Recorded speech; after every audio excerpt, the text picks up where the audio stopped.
Assalamualaikum warahmatullahi wabarakatuh. Perkenalkan, nama saya Muhammad Abid Ayashi dari Club Foundation dan saya akan menjelaskan tentang materi etika mahasiswa Gen Z. Pertama-tama, kita harus mengetahui terlebih dahulu apa itu etika. Etika adalah pandangan yang melihat baik buruknya suatu hal. Dengan melihat dari sudut pandang tersebut, kita sebagai mahasiswa harus bisa memilah dan bertindak sesuai dengan kondisi yang sedang dihadapinya. Berikut adalah beberapa contoh etika yang harus dimiliki oleh mahasiswa. Yang pertama, berpakaian rapih. Karena pada dasarnya, pola pikir bisa dilihat dari cara seseorang berpakaian. Maka dari itu, mahasiswa harus bisa berpakaian rapi dan sopan sebagai simbol bahwa dirinya adalah orang yang terpelajar. Paling tidak, mahasiswa harus menggunakan pakaian yang bersih dan layak dimanapun ia berada. Terlebih lagi jika sedang berada di lingkungan yang akademis, seperti saat belajar di ruang kelas, bahkan saat sidang akhir. Cara mahasiswa berpakaian memperlihatkan penghormatan terhadap dirinya di dalam situasi yang dihadapinya saat itu. Jangan memberikan citra yang buruk bahwa mahasiswa tidak peduli dengan penampilannya. Paling tidak, penampilan yang baik adalah bentuk mahasiswa menghormati dirinya sendiri. Yang kedua, menaati peraturan. Lingkungan kampus pasti memiliki aturan-aturan yang ditetapkan agar tercipta ketertiban umum. Mahasiswa sebagai kaum terpelajar harus bisa menaati peraturan-peraturan tersebut sebagai tanda penghormatan dirinya terhadap lingkungan kampus. Jika dirinya melanggar tata tertib yang diterapkan di kampus, apabila dengan penuh kesadaran, maka dirinya telah mencoreng nama baik mahasiswa sebagai kaum terpelajar. Tetapi bukan berarti mahasiswa tidak bisa kritis terhadap suatu aturan. Sebagai mahasiswa yang harus memiliki sikap kritis terhadap sesuatu, jika terdapat suatu aturan yang melenceng dari norma, mahasiswa harus mempertanyakannya. Tentu saja sikap kritis mahasiswa tersebut harus tetap berada dalam koridor yang benar. Yang ketiga adalah bertutur kata yang baik. Terdapat satu ungkapan bahwa teko hanya mengeluarkan isi teko. Jika isi teko adalah air, maka yang dikeluarkannya adalah air pula. Ungkapan ini adalah analogi terhadap perkataan seseorang. Artinya, perkataan yang diucapkan adalah cerminan dari dirinya sendiri. Maka dari itu, sebagai kaum terpelajar, mahasiswa harus bisa bertutur kata yang baik. Paling tidak, apa yang dikatakan bukanlah sesuatu yang tidak bisa dibuktikan. Perkataannya harus berdasarkan suatu pemikiran yang mendalam. Tentu saja dirinya harus melihat situasi untuk menyesuaikan dengan perkataan yang diucapkannya. Yang keempat, menghargai keberagaman. Menerima perbedaan suku dan budaya orang lain.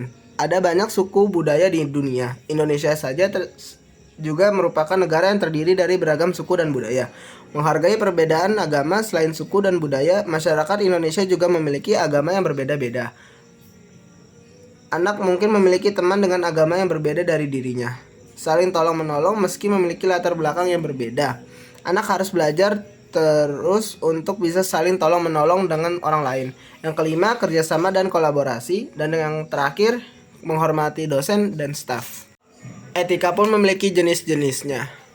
Jenis yang pertama adalah etika umum.